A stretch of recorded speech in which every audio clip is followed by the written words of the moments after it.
हैं, जैसे कि आपका जियोलॉजिस्ट है, जियोफिजिसिस्ट है, केमिस्ट है, साइंटिस्ट भी है, असिस्टेंट प्रोफेसर का जॉब तो पीएचडी करने के बाद ही मिलता है। तो उसके अलावा क्या कहते हैं, यूनिवर्सिटीज़ में भी बहुत सारे क्या कहते होते हैं जॉब्स होते हैं। अगर आप मास्टर कर लेते हैं तो मास्टर करने के बाद जनरली मास्टर के बाद बहुत सारे ऑर्गेनाइजेशंस हैं जो एमएससी मांगता है, एमटेक मांगता है या फिर मास्टर्स मांगता है। तो एक मास्टर कहने से ही मास्टरी आ जाती है। आप एक स्कूल में, अच्छा एक चीज़ में ये रह गया कि एक बीएड भी आप कर सकते हैं। आप ग्रेजुएशन करने के बाद बीएड कर लिए और बीएड करने के बाद आप अच्छे जगह में जो जो स्कूल्स है आप टीजीटी बन सकते हैं। मास्टर कर लिए तो मास्टर करने के बाद बीएड कर लिए तो आप क्या कहते हैं पीजीटी बन सकते हैं। प्लस डीएलएड भी होता है, वो भी कर सकते हैं। एक teaching is the best profession. मैं एक चीज़ बताऊं कि यूएसए में जो है एक टीचर को बहुत अहमियत दी जाती है, उसकी सैलरी भी अच्छी है और इज्जत भी दिया जाता है, सिर्फ यूनिवर्सिटी प्रोफेसर को नहीं, एक प्राइमरी स्कूल के टीचर को भी। तो teaching is the best profession. और इनफैक्ट प्रोफेशन तो सारे प्रोफेशन तो मतलब इक्वल ही है, लेकिन जहाँ तक मैं समझता हूँ कि एक मतलब जहाँ तक मैं खुद टीचर हूँ तो मैं देखा हूँ कि teaching is the best profession. तो आप एक अच्छा करियर मतलब आइदर पीएचडी मतलब मास्टर अगर कर लिए, मास्टर करने के बाद पीएचडी कर लीजिए, पीएचडी कर लेने के बाद आप टीचर बन सकते हैं। मास्टर कर लिए, बीएड कर लिए, बीएड करने के बाद आप टीचर बन सकते हैं।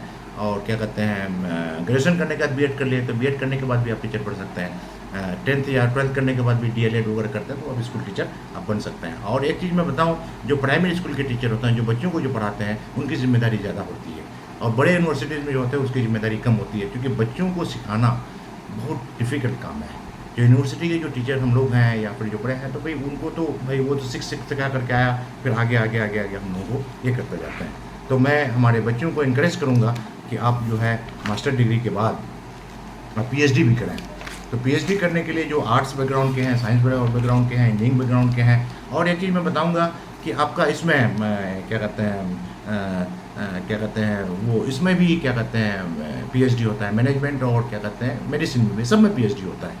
तो एक चीज़ मैं बताना चाहूँगा कि यहाँ पर जो मास्टर करने के बाद भी बहुत सारे जॉब्स हैं, जैसे कि जियोलॉजिस्ट है, जियोफिजिस्ट है। जियोलॉजिस्ट, जियोफिजिस्ट, केमिस्ट का यूपीएससी निकालती है। साइंटिस्ट भी है। उसके बाद क्या कहते हैं टेलर, ट्यूटर या लेक्चरर है, असिस्टेंट डायरेक्टर है, डाटा प्रोसेसिंग असिस्टेंट है, यूथ ऑफिसर है, डिप्टी सेक्रेटरी है, साइंटिफिक ऑफिसर है।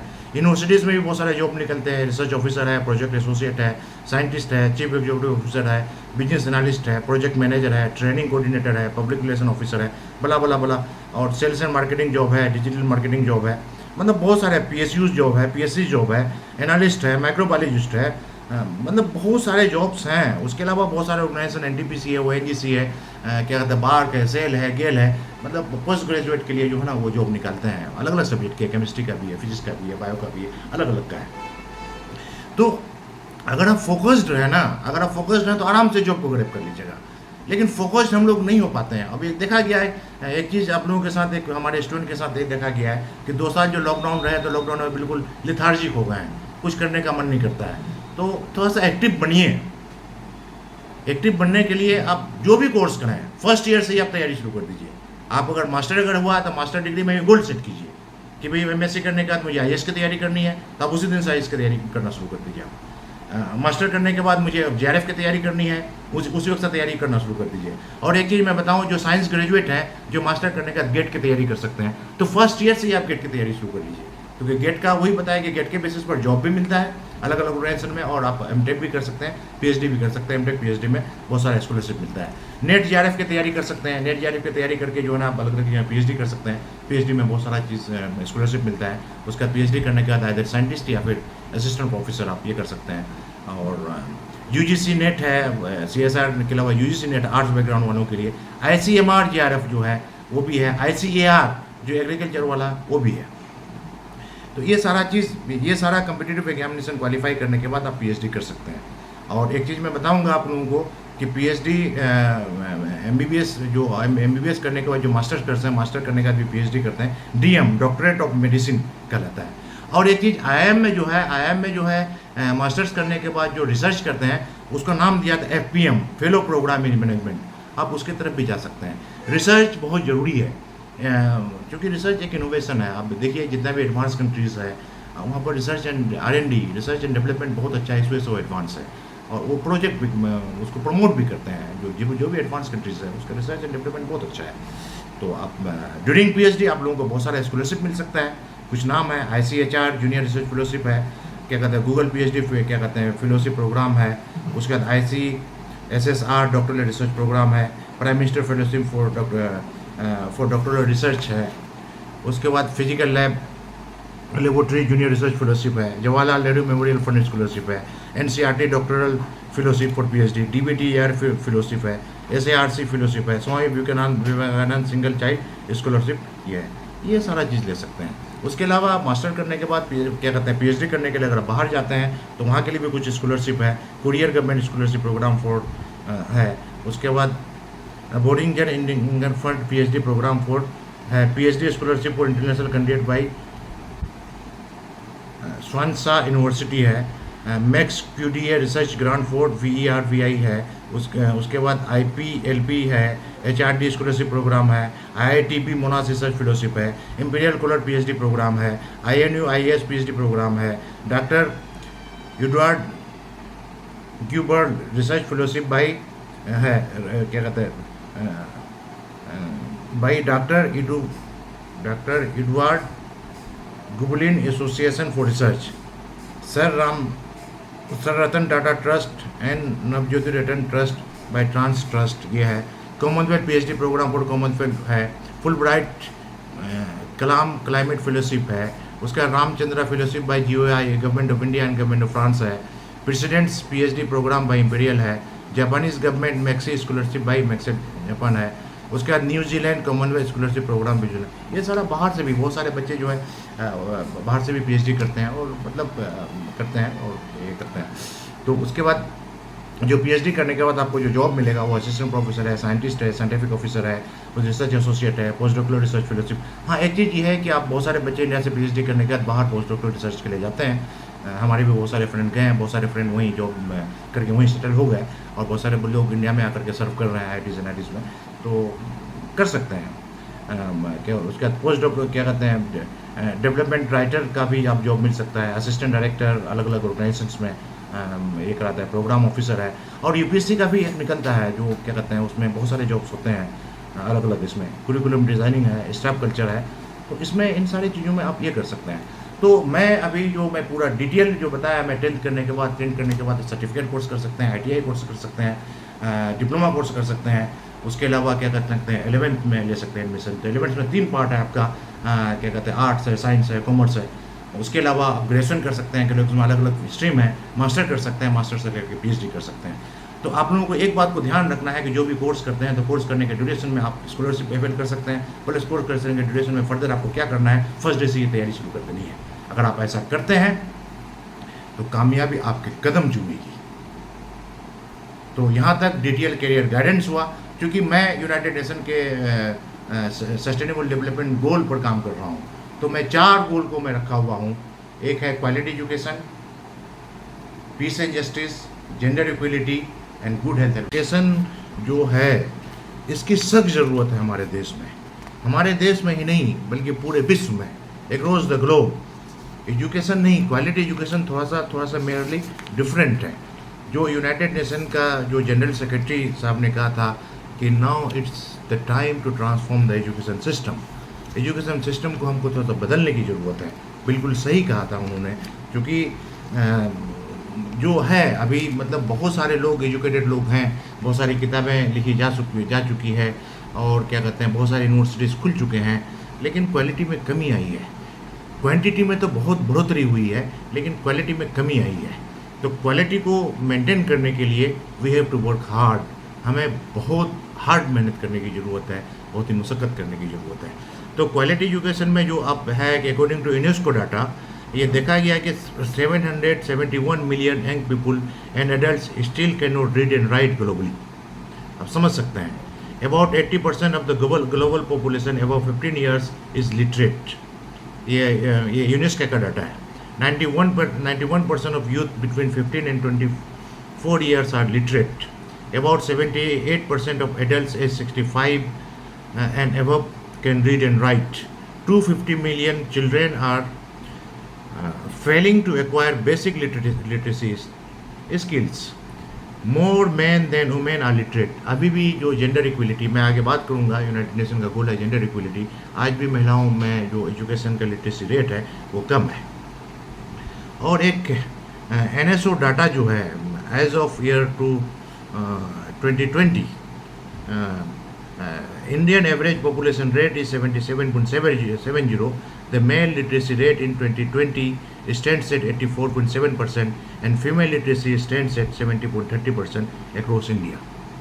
और उसमें percentage distribution of rural person aged 15 years and above, जो रूरल एरियाज में है 31.5% were not literate, 20.9% were literate up to primary, 17.2% were level upper primary or middle, 24.9% were literate secondary at secondary and higher secondary level, 5.7% were graduate and above. जरा समझने की बात है कि हमारा जो रूरल एरिया है, रूरल एरिया में ओनली 5.7% ही ग्रेजुएट है, तो एक समझने की ज़रूरत है। और मैं कहना चाहूँगा कि ग्रेजुएशन ज़रूरी है, क्योंकि आप ग्रेजुएट अगर होते हैं तो आपके अंदर में सेंस ऑफ ह्यूमर डेवलप होता है। उसके बाद बात है कि percentage distribution of urban persons, क्या कहते हैं, एज 15 ईयर्स एंड एबव, जो अर्बन जो डाटा है 13.9% were not literate, 14.7% were literate up to primary level, 14.0% were literate up to upper primary or middle level, 35.8% were literate at secondary or higher secondary level, and 21.7% were graduate and above. तो urban area में थोड़ा सा graduate candidate के percentage ज़्यादा है, लेकिन rural areas में, गांव देहात में, रिमोट एरियाज़ में अब भी नंबर ऑफ ग्रेजुएट स्टूडेंट को इंक्रीज़ करने की ज़रूरत है। उसके अलावा the GER for grade 6 to 8 was 90.9%, while for grades 9 to 12, 11 to 12, it was only 79.3%, 79.3 and 56.5%. तो इनको भी इंक्रीज़ करने की ज़रूरत है। और तो एक मतलब है, अभी अगर देखा जाए तो बहुत सारा चीज़ है, बहुत सारा डाटा है। मैं इस चीज़ को अभी जो NAP 2020 जो आई है उसके रिपोर्ट्स में बहुत सारा चीज़ है, आप लोग डिटेल जो है ना NAP 2020 के ड्राफ्ट में ये कर सकते हैं, क्योंकि वीडियो थोड़ा सा लंबा बन सकता है तो मैं इसको शॉर्ट कर रहा हूँ। तो एक quality education is needed across the globe, और चूँकि हमारा देश भारत सदियों से एक मतलब अच्छी कंट्री रही है, अगर हम सब लोग मिल करके एक क्वालिटी एजुकेशन को अगर प्रमोट करें तो हमारा देश भी विश्व गुरु बन सकता है, जिसके लिए हम सारे लोगों को, स्टूडेंट को, पेरेंट्स को, समाज के लोगों को, सारे लोगों को एक साथ मिल करके काम करने की ज़रूरत है। तभी हमारा क्या कहते हैं, हमारे देश में क्वालिटी एजुकेशन का बढ़ावा होगा और हमारा देश आगे बढ़ सकता है। उसके अलावा क्वालिटी एजुकेशन के साथ साथ जो है एक जेंडर इक्वलिटी, जैसे कि मैं अभी बताया, इससे पहले भी बताया था कि वुमन का लिटरेसी रेट कम है। सिर्फ अगर वुमन का अगर देखा जाए, क्या कहते हैं, कंडीशन अगर इंडिया में अगर देखा जाए, नोट ऑफ द मार्क, उसको बहुत सारे, सिर्फ इतना ही नहीं, अगर देखा जाए तो सदियों से सिर्फ इंडिया में ही नहीं, across the globe gender discrimination होते आया है। महिलाओं के साथ उसके हकूक़, उसके राइट्स के साथ वायलेशन होते आया है, आज भी मतलब इक्वल नहीं है। तो गर्ल्स एंड बॉयज़ को इक्वल करने के लिए हम सारे लोगों को काम करने की ज़रूरत है। एक अच्छा खबर ये है कि आजकल हमारी बच्चियाँ अच्छा कर रही है, अच्छा पढ़ रही है, अलग अलग फील्ड में आ रही है और अलग अलग जॉब्स में भी आ रही है। फिर भी हम क्या कहते हैं, वुमन की कंडीशन को अच्छा करने की ज़रूरत है। और इसमें अगर देखें तो अगर हमारा जो क्या कहते हैं, यूनिसेफ का जो डाटा जो काम कर रही है, तो उसमें क्या कहते हैं, एक जो यूनिसेफ और हमारा जो गवर्नमेंट ऑफ इंडिया मिलकर के जो काम कर रही है, बेटी बचाओ बेटी पढ़ाओ प्रोग्राम, उसको भी प्रमोट करने की ज़रूरत है। चूँकि एक जेंडर इक्वलिटी की ज़रूरत है। Mother is the first school of child. अगर महिलाओं को सशक्त नहीं किया गया, उनके राइट्स को, उनके हुकूक को अगर नहीं किया गया, तो आने वाले जनरेशन में बच्चों पर बहुत बुरा प्रभाव पड़ता है। क्योंकि हमारा जो अच्छे समाज का जो निर्माण होगा, तो हम अच्छे समाज का निर्माण करने के लिए माता पिता का बहुत बड़ा रोल होता है। माता पिता ही एक अच्छे बच्चों को जन्म देते हैं और ज़िंदगी भर अच्छा इंसान बनने के लिए उसे प्रेरित करते हैं। अगर वहाँ पर जेंडर इक्वलिटी अगर नहीं है, जनरली मदर अगर रिसेसिव अगर रह गई है, तो बच्चों का वायलेशन होता है, उसका असर पड़ता है। जनरली बच्चे माँ के करीब होती है, अपने रिक्वायरमेंट, अपनी बातों को माँ के पास कंफर्टेबली बात कर पाते हैं।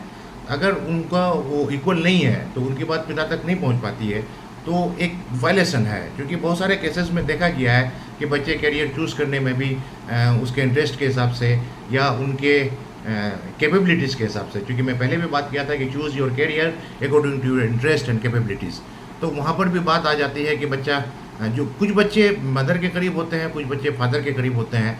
अगर फादर अगर डोमिनेंट है और मदर रिसेसिव है, और वो बच्चा जो अपनी बात को मदर के करीब है, तो वहाँ थोड़ा सा दिक्कत आ जाती है। उसी तरह से अगर मदर अगर डोमिनेंट है और फादर के क्या कहते हैं रिसेसिव है, और बच्चा अगर क्या कहते हैं फादर के करीब है, तो वहाँ भी दिक्कत आ जाती है। तो इक्वल ज़रूरी है, इक्वलिटी ज़रूरी है बच्चों के करियर को चूज़ करने के लिए। और बच्चों को करियर को चूज़ करने के लिए हमारा ह्यूमन राइट का भी ख्याल रखने की ज़रूरत है, क्योंकि हमारे सारे बच्चों का जो है क्या कहते हैं वो है क्या कहते हैं पसंद है कि हम क्या खाएंगे, क्या पहनेंगे, क्या पढ़ेंगे, तो इसमें भी वायलेशन होता है। क्योंकि ये देखा गया है, रिसेंटली देखा गया है, हमारे बहुत सारे बच्चों का करियर जो है ना अच्छा नहीं हो पाया, कामयाब नहीं हो पाया, इस वजह से कि कभी वो रोते हैं कि मैं तो पापा का बात मान लिया, कि मैं तो डॉक्टर बनना चाह रहा था, मैं बायो रखना चाह रहा था, पापा के कहने पर मैं मैथ रख के लिया, इसलिए से नहीं कर पाया। कोई बच्चे ये कहते हैं कि मैं तो लॉयर क्या कहते हैं मैं आर्ट्स रखना चाह रहा था, मम्मी के कहने पर मैं साइंस रख लिया था, कामयाब नहीं हो पाया। ऐसे भी बहुत सारे केसेस हैं। तो मैं बच्चों से भी गुजारिश करूंगा कि अपनी बात खुल करके अपने गार्जियन के पास रखें, और पेरेंट्स से भी कहूँगा कि बच्चों के उसका जो इंटरेस्ट और कैपेबिलिटीज़ को ध्यान रखें। इससे मतलब हमारे बच्चे कामयाब हो सकते हैं। उसके अलावा जो है दूसरा जो है आपका यूनाइटेड नेशन का जो गोल है पीस एंड जस्टिस, तो पीस एंड जस्टिस को गेन करने के लिए एक है किंग मार्टिन लूथर ने कहा कि injustice anywhere is a threat to justice everywhere. आज के टाइम में अगर देखा जाए तो इंसाफ में गिरावट आई है, यहाँ पर वायलेशन होते हैं, मतलब फंडामेंटल राइट का भी वायलेशन हो रहा है। अगर देखा जाए तो हर एक आदमी एक दूसरे से मतलब अगर देखा जाए तो कहीं ना कहीं वो परेशान है। तो एक पीस को गेन करने के लिए लीगल अवेयरनेस प्रोग्राम की ज़रूरत है। हम तो कहते हैं कि हिंदुस्तान के सारे नागरिक को हमारे कॉन्स्टिट्यूशन के बारे में पढ़ना है, उसके बारे में जानना है। तो लीगल अवेयरनेस प्रोग्राम के लिए जो हर जिला में डिस्ट्रिक्ट लीगल सर्विसेज अथॉरिटी होती है, वो लीगल अवेयरनेस प्रोग्राम करती रहती है हर पंचायत लेवल में, उससे भी आप लोग जुड़ सकते हैं। या नहीं तो लीगल का जो बुक होता है उसको भी ये कर सकते हैं। हर यूनिवर्सिटी में लीगल अवेयरनेस प्रोग्राम वगैरह होता है, उसके लिए कर सकते हैं। तो उसमें सबसे पहले आप लोगों का फंडामेंटल राइट्स के बारे में जानने की ज़रूरत है, फंडामेंटल ड्यूटीज़ के बारे में जानने की ज़रूरत है। इक्वल है, क्योंकि बच्चे तो फंडामेंटल राइट के बारे में बात करते हैं, लेकिन फंडामेंटल ड्यूटीज़ के बारे में बात नहीं करते हैं। हमारे फंडामेंटल राइट्स में जो 6 क्या कहते हैं राइट्स हैं, तो उनको आपको जानना है। जैसे कि right to equality, right to freedom,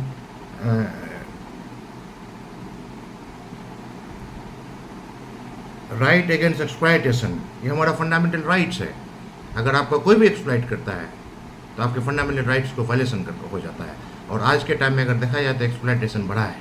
हमारे जो सुपेरियर, जनरली ये देखा गया है कि फादर या मदर या पेरेंट्स बच्चों के राइट्स का वायलेशन करता है, या बच्चे पेरेंट्स के राइट्स का वायलेशन करता है। तो ये नहीं कर सकता अपने राइट अपने आप। अगर कोई भी हो, पेरेंट्स अगर हैं तो पेरेंट्स का अपना राइट है, बच्चे हैं तो बच्चों का अपना राइट्स है, कोई किसी के राइट को वायलेट नहीं कर सकता है।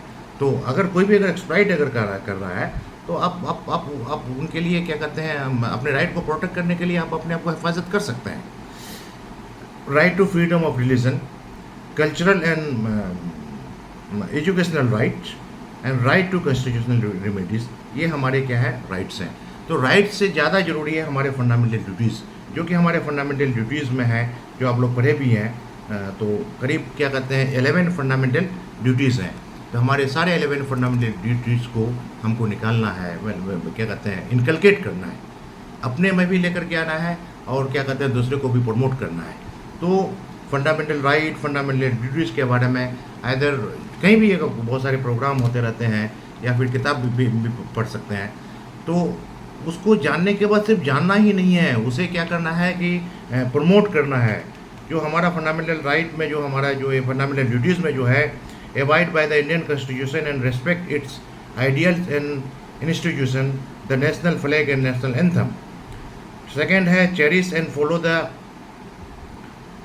noble ideals that inspire the national strength for freedom, uphold and protect the sovereignty, unity and integrity of India, defend the country and render national service when called upon to do so, promote harmony and the spirit of common brotherhood amongst all people of India, transcending religious, linguistic and regional or sectional diversities to promote practice democracy to the dignity of women, value and preserve the rich heritage of the country's composite culture, protect and improve the natural environment including forest, lake, rivers and wildlife, and to have compassion for living creatures, develop scientific temper, humanism and spirit of inquiry and reform, safeguard public property and to adjure violence, strive towards excellence in all spheres of individual and collective activity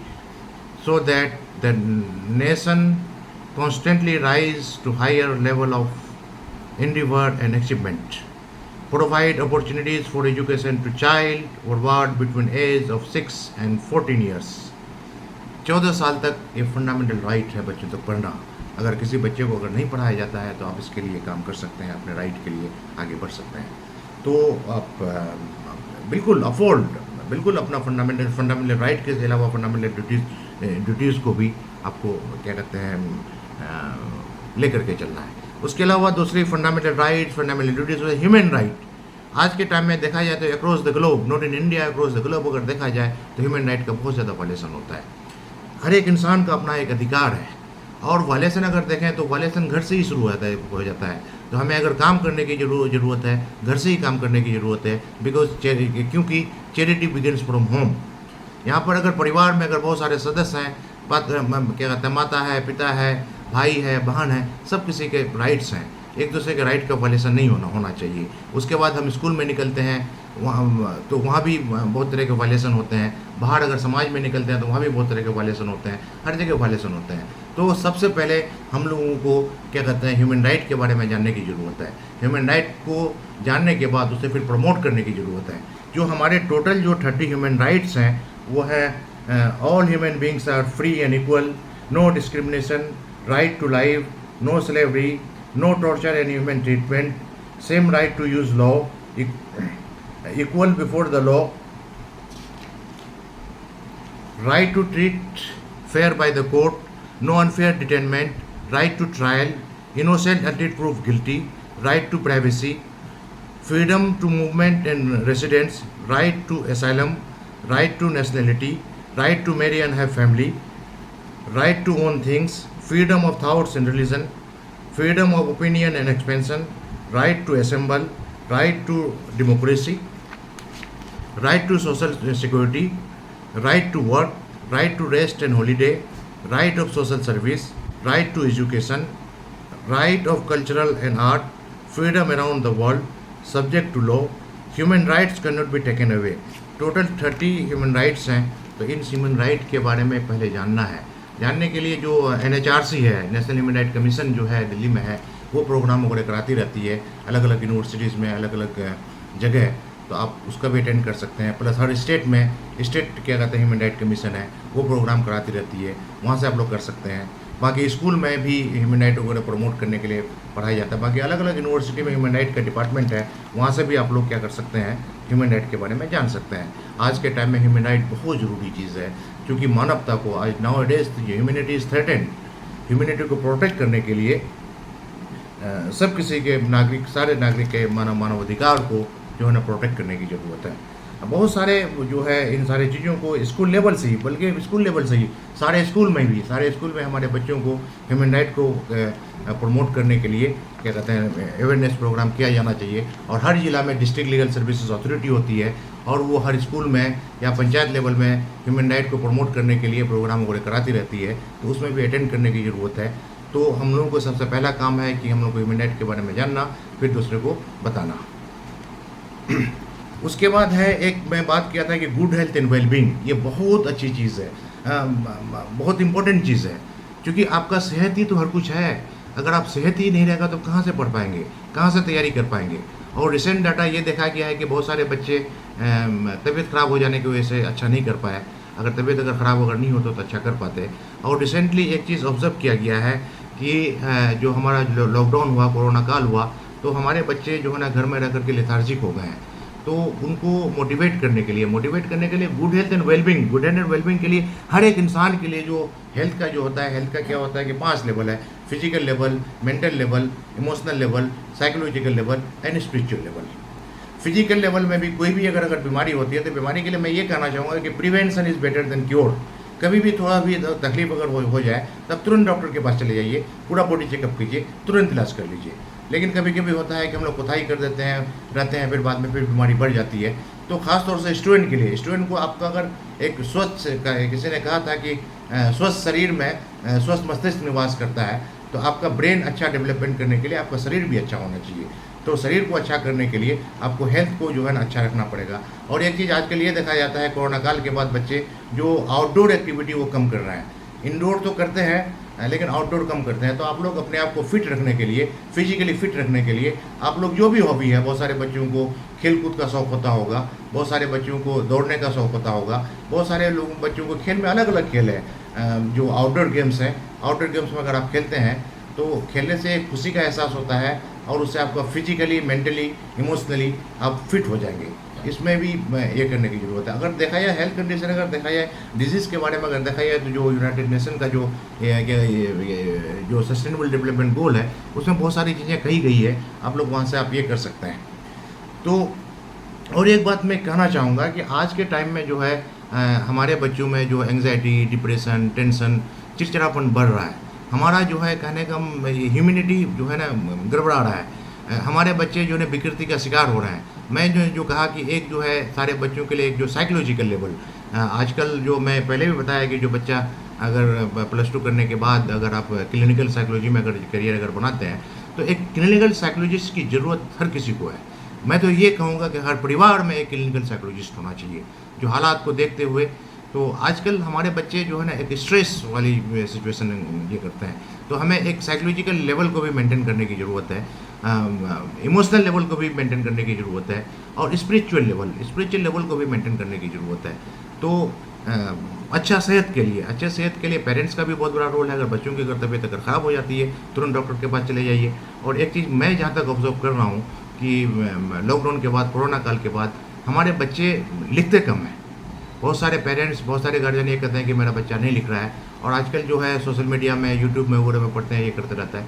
तो मैं हमारे बच्चों से ये कहना चाहूँगा कि writing makes a man perfect.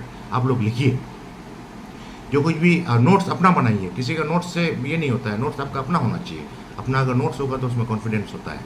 तो ये चीज़, इन चीज़ों को मतलब प्रैक्टिकल लेकर के आना है। तो मैंने जैसे कि बताया कि हम हमारे बच्चों को या सब किसी को, मैं तो कहता हूँ कि यूनाइटेड नेशन के जो 17 गोल्स हैं, सारे 17 गोल्स को हर एक आदमी को जानने की ज़रूरत है और जानने के और दूसरों को प्रमोट करने की भी ज़रूरत है।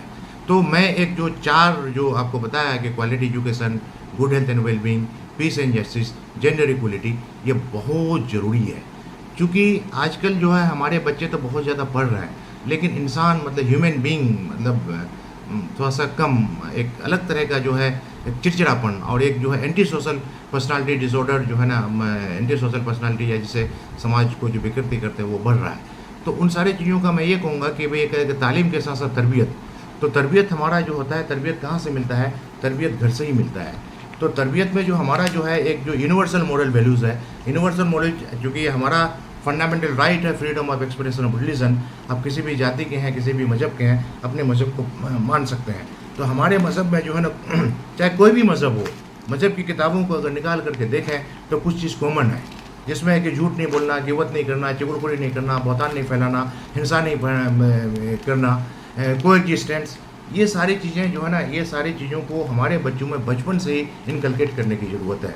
और इन सारी चीज़ों से बच्चे जो क्या कहते हैं डेविएट कर जाते हैं, आगे चल कर के वही एंटी सोशल पर्सनालिटी में आ जाते हैं और वही समाज में विकृति लेकर के आते हैं। तो एक मकूला है कि बचपन में जो आदत पड़ जाती है सारी उम्र रहती है। और मैं एक रिसर्च का जो रिपोर्ट्स है ये कहता है कि हमारे जो बच्चों का जो है 85% जो माइंड का जो डेवलपमेंट होता है prior to age of 6 year, 6 साल तक ही होता है। और 6 साल उसी ड्यूरेशन में हमारे बच्चों के पास कॉन्शियस माइंड नहीं होता है, सब कॉन्शियस माइंड होता है। और उस वक्त हमारे बच्चे जो होते हैं they learn by the action of parents, they learn by the action of relatives, they learn by the action of society. और man is a social animal. और एक एक्सपेरिमेंट किया गया था यूएसए में, एक बच्चे को घर में बंद कर दिया गया था उसको, तो बाद में देखा गया कि ना वो चलना पाया, चलना सीखा, ना बोलना सीखा।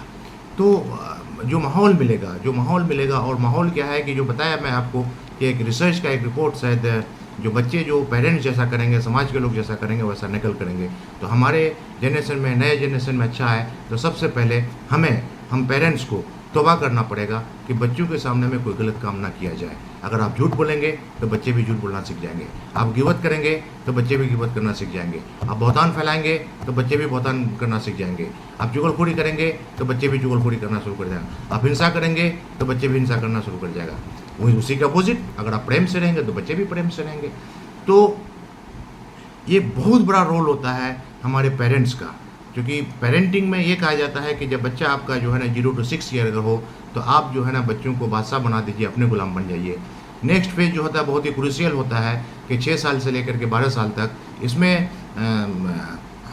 आप क्या कीजिए कि बच्चे को गुलाम बना दीजिए, वहाँ पर बहुत ही स्ट्रिक्ट माहौल की ज़रूरत है और अब अपना बादशाह बन जाइए। अब जाकर 13 साल से लेकर के 19 साल तक जो टीन एज होता है उसमें दोस्त बन जाइए। अगर इस तरह से अगर आप सब लोग अगर काम करें तो अच्छे समाज का निर्माण होगा। एक चीज़ मैं कहना चाहूँगा कि किंग मार्टिन लूथर साहब ने कहा था कि knowledge plus character it is the real education. सही बात है कि हमें सिर्फ तालीम ही नहीं तरबियत की भी ज़रूरत है। आजकल हमारे बच्चे या इससे जनरेशन जिस तरह से विकृति की तरफ चले गए हैं तो हम सारे लोगों को सोचने की ज़रूरत है। और मैं उम्मीद करता हूँ कि आप लोग अगर अगर हम बिल्कुल अपने दिल में, क्योंकि अब भाई कोई आदमी किसको कौन सुधार सकता है, तो सुधारने का एक ही तरीका है कि सब कोई अपने दिल में झाँकें। हमारा जामिया का एक तराना है कि यहाँ पर सब में हिदायत है सिर्फ अपना ज़मीर। तो अपने ज़मीर को झाँकिए, आप एक लिस्ट बनाइए सुबह से लेकर के शाम तक।